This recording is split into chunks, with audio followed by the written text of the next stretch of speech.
ఆశీర్వదించాడండి. నీ లోపల ఉండే ఆ స్థిరమైన విశ్వాసం ఉంటదే, దానిని బట్టి దేవుడంట అదుర్పాటు చెందుతాడంట మన విషయంలో. అబ్బా, నా మీద ఇంత విశ్వాసం ఉంచాడే, నా మీద ఈ సహోదరి ఇంత విశ్వాసం ఉంచిందే, నన్ను నమ్ముకున్న ఈ సహోదరుని నేనెందుకు వదిలిపెడతాను, నేను ఖచ్చితంగా చేయాలి అని అబ్రహాం విషయంలో దేవుడు అక్కడ ముందుకు వచ్చాడు. పౌలు గారి విషయంలో దేవుడు అక్కడ ముందుకు వచ్చాడు. శారా విషయంలో దేవుడు అక్కడ ముందుకు వచ్చాడు. రాజుల విషయంలో, దేవుని నమ్ముకున్న రాజుల విషయంలో ఆ రాజ్యాలతో తోడుగా ఉండి సహాయం చేయటానికి దేవుడు ముందుకు వచ్చాడు. నీ లోపల ఆ స్థిరమైన విశ్వాసం అంట చూడు, ఆ స్థిరమైన విశ్వాసాన్ని బట్టి దేవుడిని ముందుకొచ్చి నీ కార్యం చేస్తాడు. అలాగ నిన్ను నువ్వు ఎంచుకోవాలి. ఇంకొక వ్యక్తి ఎలా ఎంచుకున్నాడో చూద్దాం. ఇదే అధ్యాయంలో, ఈ 11వ అధ్యాయంలోనే 24వ వచనం చూడండి. మోషే పెద్దవాడైనప్పుడు విశ్వాసమును బట్టి ఐగుప్తు ధనము కంటే క్రీస్తు విషయమైన నింద గొప్ప భాగ్యమని ఎంచుకొని, చూసారా, క్రీస్తు విషయమైన నింద గొప్ప భాగ్యమని ఎంచుకొని.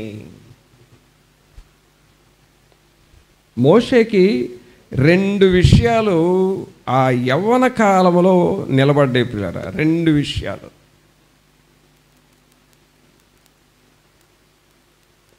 అప్పటికి మోషే అంటే మనం ఆయన పెద్ద నాయకుడిగా, లేకపోతే ఇశ్రాయేలు నాయకుడిగా అట్లా చూడొద్దు. మనం మోషే అంటే ఎలా చూడాలంటే, ఇప్పుడు మనం ఒక కాలువలో దొరికిన పిల్లోడు అని భావించండి. ఎక్కడ దొరికిన పిల్లోడు? ఒక కాలువలో, నైలు నదిలో దొరికిన పిల్లోడు, అలాగ చూడండి. ఇక ఆ తర్వాత మోషేని గురించి మీకు మనసులో చాలా ఉంటుంది, అవన్నీ తర్వాత సంగతి. ఒక కాలువలో దొరికిన పిల్లోడు ఎవరో? మోషే. అందుకని మోషే అంటేనే నీటిలో నుండి తీయబడిన వాడని అర్థం. ఒక కాలువలో, ఒక నదిలో దొరికిన పిల్లోడు. ఇప్పుడు ఆ పిల్లోడు ముందు 2 విషయాలు ఉన్నాయి. ఒకటేంటంటే, ఇక్కడ ఈ ఫరో కుమార్తె ఈ బిడ్డను తీసుకొని వెళ్ళి పెంచుకుంటుంది వాళ్ళ ఇంట్లో. అంటే రాజుగారి ఇంట్లో పెరుగుతున్నాడు. వాళ్ళు ఏమంటారంటే, నువ్వు మాకు దొరికేవు కాబట్టి, మా ఇంట్లో ఉన్నావు కాబట్టి నువ్వు రాజుగారి బిడ్డవయ్యా, రాకుమారుడు అయ్యా అని చెబుతున్నారు వాళ్ళు. ఈ కాలంలో దొరికిన పిల్లోడిని వీళ్ళు ఏమంటున్నారు? నువ్వు రాకుమారుడివి, రాజుగారి బిడ్డవి అని అంటున్నారు. ఇది ఒకటి ఆయన ముందు ఉంది. రెండవది ఏముందంటే, తన ప్రజలైన ఇశ్రాయేలులు ఇబ్బందులు పడుతున్నారు. దేవుడేమో ఈ ప్రజలకి నాయకుడిగా చేసి ఇతని ద్వారా ఈ ప్రజలకు మేలు చేయాలని దేవుని ఉద్దేశమై ఉంది. ఇప్పుడు ఈ రెండిట్లో ఏది బాగుంటుందంటారు? మీరు చెప్పాలి. మీరు ఆలోచించకుండా టక్కన దేవుడికి లోబడితేనే బాగుంటుందని అనొద్దు. అది వాస్తవంలోకి వెళదాం.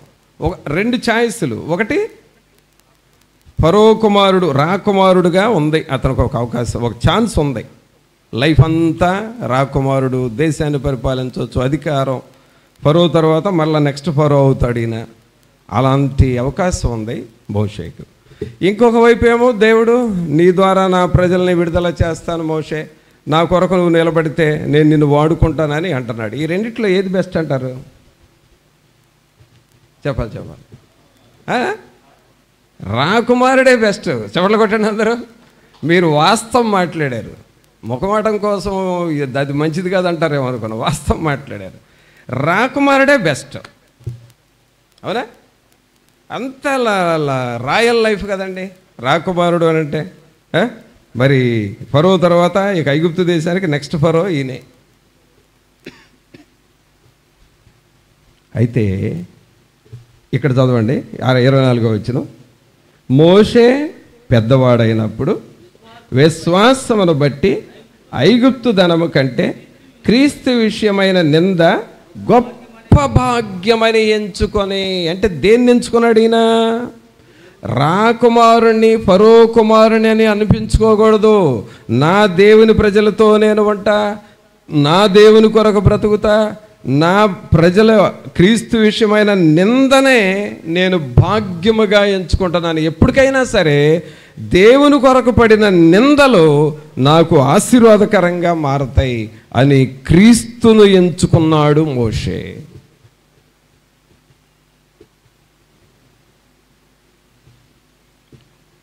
క్రీస్తుని ఎంచుకున్నాడు.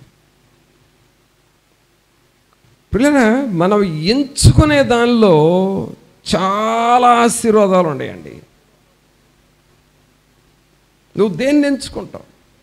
జనరల్గా అయితే ఫరో కుమారుని అనిపించుకుంటే నాకు గౌరవం ఉంటుంది, మర్యాదలు ఉంటాయి, బాగుంటుందిలే అని అనుకున్నాడు. ఒకవేళ ఫరో కుమారుని అని కనుక మోషే డిసైడ్ అయిపోతే, మోషే కాకపోతే ఇంకొకళ్ళ దేవుడు ఎన్నుకునేవాడు. ఈ మోషే ఏమయ్యేవాడో తెలుసా? ఆ దేశం మీద వడగండ్ల వాన, మిడతలు, ఇవన్నీ తెగుళ్ళు వచ్చినాయి. ఆ తెగుళ్ళలో ఒక తెగులుకి మోషే కూడా నశించిపోయి ఉండేవాడు ఆ టైంలో, ఫరో కుమారుడుగా ఎంచుకొని ఉంటే.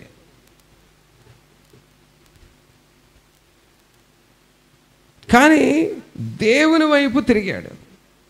దేవుని సన్నిధి నాకు కావాలి, దేవుని వాక్యం కావాలి, దేవుని కొరకు నేను శ్రమపడాలి. ఒకవేళ శ్రమలు వస్తున్నాయా, శ్రమలైనా పర్వాలేదు, దేవుని శ్రమలే నాకు మంచిది, వాటి ద్వారానే నాకు ఆశీర్వాదం వస్తుందని శ్రమలను ఎంచుకొని దేవుని కొరకు జీవించాడు మోషే.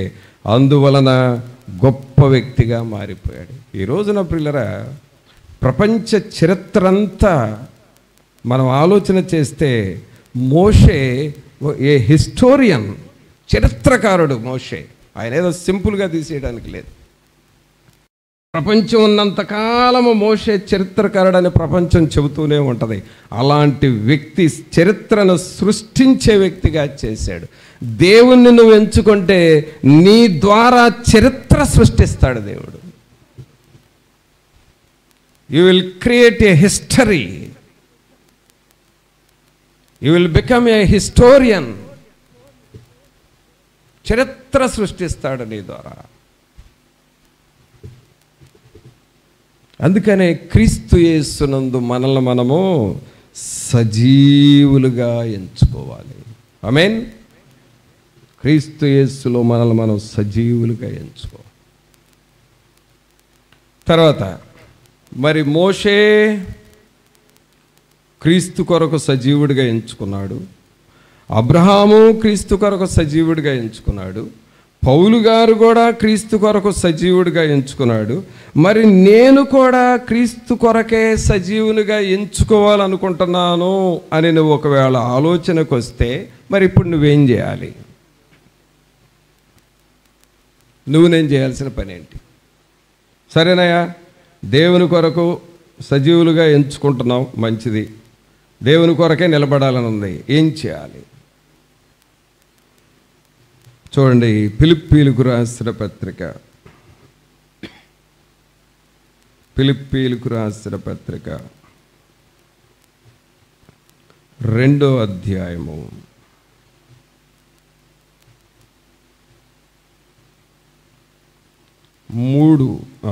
2-3 వచనాలు చదువుదాం. ఫిలిప్పీ 2వ అధ్యాయము 2-3 వచనం. మీరు ఏక మనస్కులగునట్లుగా, ఏక ప్రేమ కలిగి, ఏక భావము గలవారుగా ఉండి, ఒక్కదాని యందే మనసుంచుచు నా సంతోషమును సంపూర్ణము చేయుడి. కక్ష చేతనైనను వృధాతిశయము చేతనైనను ఏమియో చేయక, వినయమైన మనస్సు గలవారై ఒకనికొకడు తనకంటే యోగ్యుడని ఎంచుచు. ఇది మనం చేయాల్సిన పని. అబ్రహాము దేవుని ఎంచుకున్నాడు, గొప్పవాడయ్యాడు. మోషే దేవుని ఎంచుకున్నాడు, గొప్పవాడయ్యాడు. పౌలు గారు దేవుని ఎంచుకున్నాడు, గొప్పవాడయ్యాడు. ఇంకా చాలా విషయాలు ఉన్నాయి, అయితే అన్నిటినీ ఇంకా నేను అలాగ ఆపేసేసాను. ఒక్కొక్కళ్ళు దేవుని అలా ఎంచుకున్నారు, గొప్పవాళ్ళు అయ్యారు. మరి ఇప్పుడు నీవు కూడా దేవుని ఎంచుకుంటావా? నీవు కూడా నిజమే లోకం సంబంధంగా వెళితే లాభం లేదు, దేవుని కొరకు నిలబడదాం, దేవుణ్ణి ఎంచుకుందాం, దేవుడు సహాయం చేస్తాడు అని నీవు ఒక తీర్మానం చేసుకుంటే నీవు నేను చేయాల్సిన పనే ఇక్కడ చదివాం. ఏం చేయాలంట 2వ వచనంలో, మీరు ఏక మనస్కులగునట్లుగా ఏక ప్రేమ కలిగి. అంటే మనం దేవుణ్ణి ఎంచుకోవడం అంటే అర్థం ఏంటంటే ఏక మనస్సును సంపాదించుకోవాలి, ఏక ప్రేమ. ఈ ఏక ప్రేమ అనేది జనరల్గా ప్రేమ ఉంది అని అంటే అది ఎక్కడుందో చెప్పండి నాకు. ప్రేమ ఉంది ఎక్కడుంటుంది? అది ఇంట్లో ఉందా, షెల్ఫ్లో ఉందా, టేబుల్ మీద ఉందా, ఎక్కడుంది? ప్రేమ ఎక్కడుంది చెప్పాలి.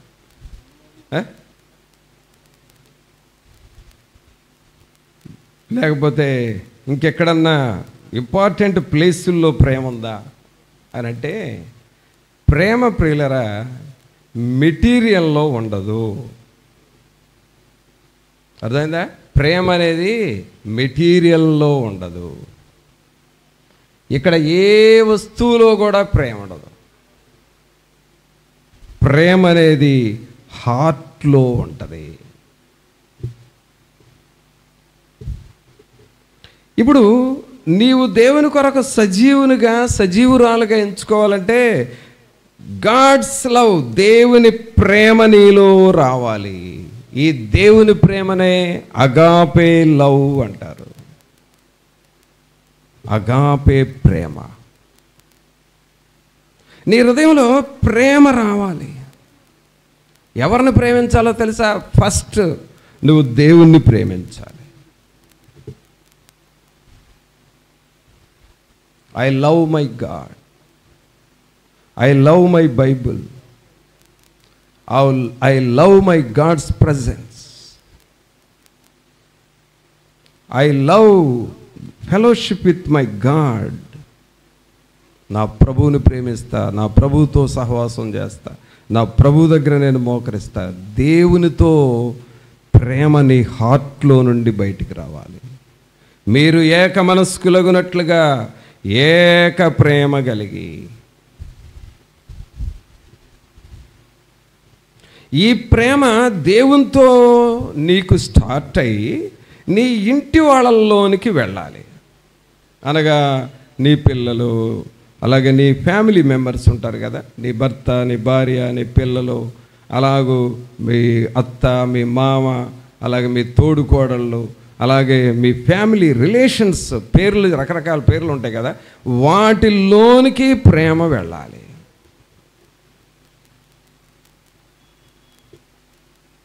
ఫస్ట్ నీ హార్ట్లో స్టార్ట్ అవ్వాలి, తర్వాత దేవునితో కనెక్ట్ అవ్వాలి, ఆ తర్వాత ఫ్యామిలీలోకి వెళ్ళాలి ఆ ప్రేమ.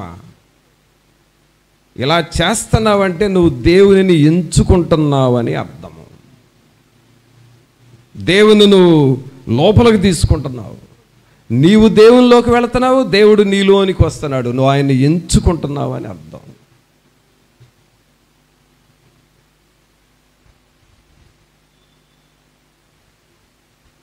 మనకు ఒక ఇంగ్లీష్ కోరస్ ఉంది.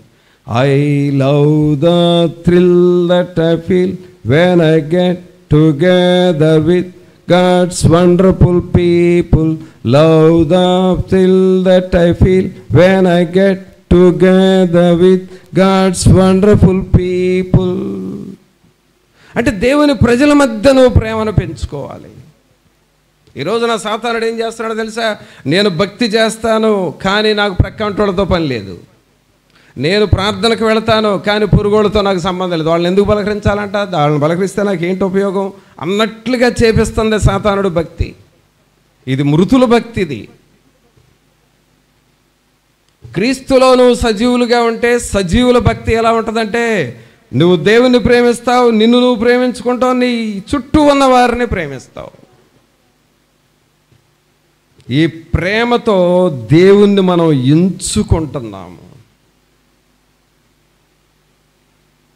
ఇప్పుడు దేవుణ్ణి మనం ఎంచుకున్నప్పుడు ఈ ప్రేమను అబ్రహాము ప్రాక్టీస్ చేశాడు, ఈ ప్రేమను మోషే ప్రాక్టీస్ చేశాడు, పౌలు గారు ప్రాక్టీస్ చేశారు. దేవుడు వారిని ఒక ఉన్నత స్థానంలో పెట్టాడు. దేవుని నువ్వు ఇలాగ ఎంచుకున్నప్పుడు నీవు అభివృద్ధిలోనికి వస్తావు. అనగా నువ్వు దేవుని కార్యాలని ప్రేమిస్తావు, దేవుని పనులను ప్రేమిస్తావు, దేవుని పరిచర్యను ప్రేమిస్తావు, దేవుని రాజ్యం కట్టడంలో ప్రేమిస్తావు. దేవుని సేవకుడు ప్రయాసపడతావంటే నేను ఒక కుడిభుజంగా ఉండి నిలబడాలి అని నువ్వు ముందుకు వస్తూ ఉంటావు. అలాగే ఒకవేళ ఆరాధనలో సేవ జరుగుతుంటే కనీసం నేను ఇంటిలో ఉండి ప్రార్థనన్నా చేయాలని నిన్ను నువ్వు అంకితం చేసుకుంటావు. సో ఇక్కడ దేవుని ప్రేమ once it starts in heart, హృదయంలో స్టార్ట్ అయింది, ఇంటిలోకి వెళ్ళింది, సహోదరుల మధ్యకి వెళ్ళింది, సంఘంలోనికి వెళ్ళింది, సేవలోనికి వెళ్ళింది, మనము విస్తరించటము ప్రారంభమైనది. ఆమేన్. చప్పట్లు కొట్టండి ఒకసారి అందరం అలాగూ విస్తరించటం జరుగుతూ ఉంటుంది. అప్పుడు ఏమవుతుందో తెలుసా? ఎవరిని పలకరించినా ఏమ్మా ఎలా ఉన్నారంటే, అన్నా రాత్రి ప్రభు నాతో మాట్లాడాడన్నా, నాతో ప్రభు ఇలా చెప్పాడన్నానట. ఎలా ఉన్నారు, ఏం చేశారు, ఎలా ఉన్నారు అంటే, అన్నా రాత్రి ఇలాగ దేవుని ఆత్మ నన్ను దర్శించింది అన్నాడు. మీరు ఎలా ఉన్నారు అని అంటే, ప్రభు చాలా కాలం నుండి ఒక అవసరత కోసం ప్రార్థన చేస్తున్నాను, రాత్రే దేవుడు నాకు జయమిచ్చాడు. ఎవరిని పలకరించిన అద్భుతమైన విషయాలు వారి నోట్లో నుండి వస్తూ ఉంటాయి. క్రీస్తును ఎంచుకోవడం అంటే ఇది. దేవునిని ఎంచుకోవడం అంటే ఒక అతీతమైన మార్పులు, అన్యాచురల్ థింగ్స్ మన జీవితాల్లో జరుగుతూ ఉంటాయి.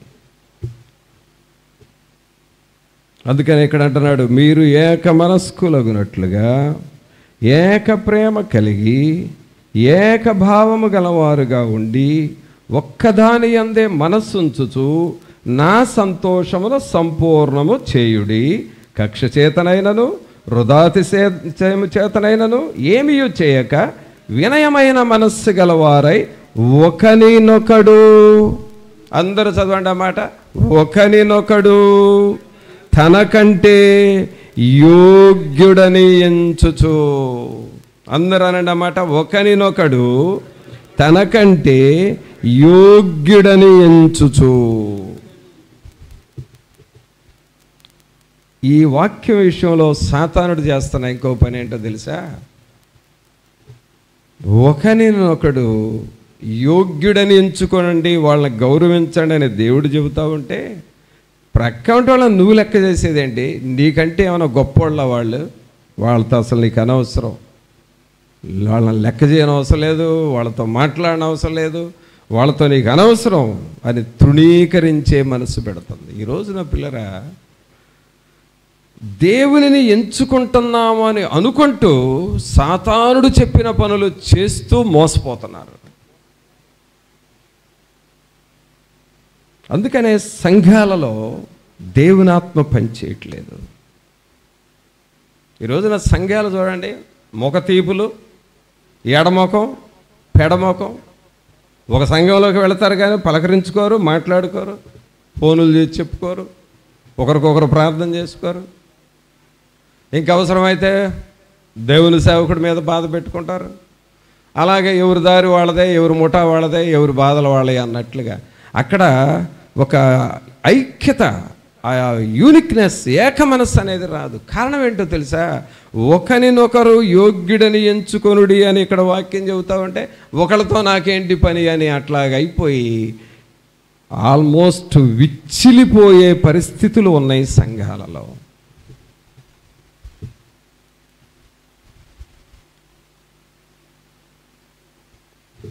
కారణం ఏంటో తెలుసా? క్రీస్తును వీళ్ళు ఎంచుకోవాల. వాళ్ళ ఘనతను, వాళ్ళ ఇంపార్టెన్స్నే ఎంచుకున్నారు కాబట్టి ఆత్మీయత తగ్గిపోతూ ఉంది. కానీ యోహాను ఏమన్నాడు? నేను తగ్గవలయను, ఆయన హెచ్చవలయను. I must decrease, he must increase. అదండి దేవుణ్ణి ఎంచుకోవటం అంటే. మరి అలాగ మనం సిద్ధపడుతున్నావా? నీవు దేవుణ్ణి ఎంచుకొని ఆయన ఘనపరిస్తే ఆటోమేటిక్ ఏమవుతావో తెలుసా? నీవు కూడా లిఫ్ట్ అవుతావు, నీవు కూడా ఘనపరచబడతావు. దేవుని కొరకు నువ్వు ప్రయాసపడతా ఉంటే నిన్ను కూడా దేవుడు పైకి లేవనెత్తుతా ఉంటాడు. అదండి దేవుని ఆత్మ చేసే పని. అందుకనే మొదటి వాక్యంలోకి వెళదాం. రోమీయులకు రాసిన పత్రిక 6వ అధ్యాయము. రోమీయులకు రాసిన పత్రిక 6వ అధ్యాయము 11వ వచనం చూద్దాం. అటువలే మీరును పాపం విషయమై మృతులుగాను దేవుని విషయమై క్రీస్తు యేసునందు సజీవులుగాను మిమ్మును మీరే ఎంచుకొనుడి. కావున ప్రియులారా, మన ఐడెంటిఫికేషన్, క్రీస్తులో మన స్థానం ఏంటో ఇక్కడ పౌలు గారు చెప్పాడు. ఒకటి, పాప విషయమై మృతులము, క్రీస్తు యేసునందు సజీవులు. అందరూ చెప్పండి, పాప విషయమై మృతులము, క్రీస్తు యేసునందు సజీవులు. అది మన ఐడెంటిఫికేషన్. ఇప్పుడు మనది ఏ డిపార్ట్మెంటు? చెప్పాలి. ఏ డిపార్ట్మెంట్ మనది? God's department. చెప్పలు కొడుతూ చెప్పండి అందరూ. ఏ డిపార్ట్మెంట్ మనది ఇప్పుడు? God's department. ఈ గాడ్స్ డిపార్ట్మెంట్లో ఎవరెవరు చేరారు? మనం విన్నంత వరకు చూద్దాం. ఎవరెవరు చేరారు? పౌలు గారు చేరాడు, అబ్రహాం గారు చేరాడు, మోషే చేరాడు, శారా చేరింది, ఇంకా చాలామంది. అది చెప్పాను కదా, కొన్ని అలా ఆపేసారని. కాబట్టి ఎంతోమంది చేరారు. ఇప్పుడు మనం కూడా ఆ డిపార్ట్మెంట్లో చేరదామా చేరామా? అప్లికేషన్ పెడతారా? ఆల్రెడీ అప్లికేషన్ పెట్టారా? పెట్టేశారా? అప్లికేషన్ ఓకే అయిందా? కాబట్టి దేవుని కొరకు మనల్ని మనం ఎంచుకొని, ప్రభా నీ కార్యాలు మాలో జరగాలని అడుగుదాం, ప్రార్థన చేసుకుందాం. ఒక నిమిషం అందరం తలలు వంచి ప్రభు సన్నిధిలో మన హృదయాలను మనం పరీక్షించుకుంటాం. ప్రభా, మమ్మల్ని మేము మీ కొరకు యోగ్యులముగా పరిశుద్ధులముగా ఎంచుకొనుచున్నాము. నేను దేవుని బిడ్డననే గ్రహింపుతో నేను బ్రతుకుతాను అని తీర్మానం చేస్తావా? పరిశుద్ధాత్ముడు నీకు తోడుగా ఉండాలని ఆయన సన్నిధిలో నేను పాప విషయంలో మృతురాలను, పరిశుద్ధత విషయంలో సజీవుడనయ్యా, నీ కొరకు నేను సజీవురాలుగా నేను జీవిస్తాను అని ప్రభువు దగ్గర తీర్మానం చేస్తావా? పరిశుద్ధమైన మా ప్రభా, మీకు స్తోత్రాలు వందనాలు చెల్లిస్తూ ఉన్నాము. మహోన్నతుడా మహాగణుడా మా ప్రభు యేసు, మిమ్మల్ని స్తుతిస్తున్నామయ్యా. ఈ బిడ్డలందరినీ మీరు దర్శించండి. క్రీస్తు యేసునందు సజీవులుగా మమ్మల్ని మేము ఎంచుకొని మీ కొరకు జీవించు బిడ్డలుగా మమ్మల్ని అందరినీ చేయండి. విన్న వాక్యం హృదయంలో నిలిచి ఫలించి ఆశీర్వాదం వచ్చులాగా మేము జీవించుట కృప చూపమని నజరేయుడైన యేసు నామమున అడిగి వేడుకొనుచున్నాము తండ్రి, ఆమేన్. మన తండ్రి అయిన దేవుని ప్రేమ, కుమారుని కృప, పరిశుద్ధాత్మని యొక్క సన్నిధి ఇప్పుడు నెలప్పుడు మనందరికీ తోడుగా ఉండి సహాయము చేయనుగాక. ఆమేన్. నీతో సమమెవరు, నీలా ప్రేమించేదెవరు, నీలా క్షమించేదెవరు యేసయ్యా? నీలా పాపికై ప్రాణం పెట్టిన వారెవరు, నీలా పాపికై ప్రాణం పెట్టిన వారెవరు?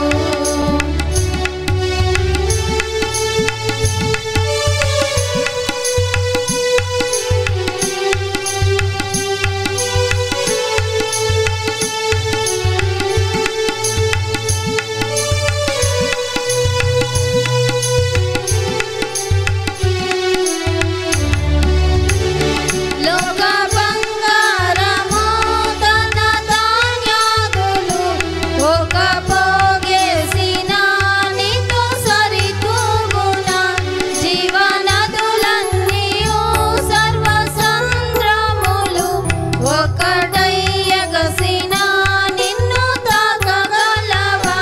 నీలా పరిశుద్ధ దేవుడెవరున్నారయ్యా? నీవేగా మంచి దేవుడవు. నీలా పరిశుద్ధ దేవుడెవరున్నారయ్యా? నీవేగా మంచి దేవుడవు. నీ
పాపికై ప్రాణం పెట్టిన వారెవరు?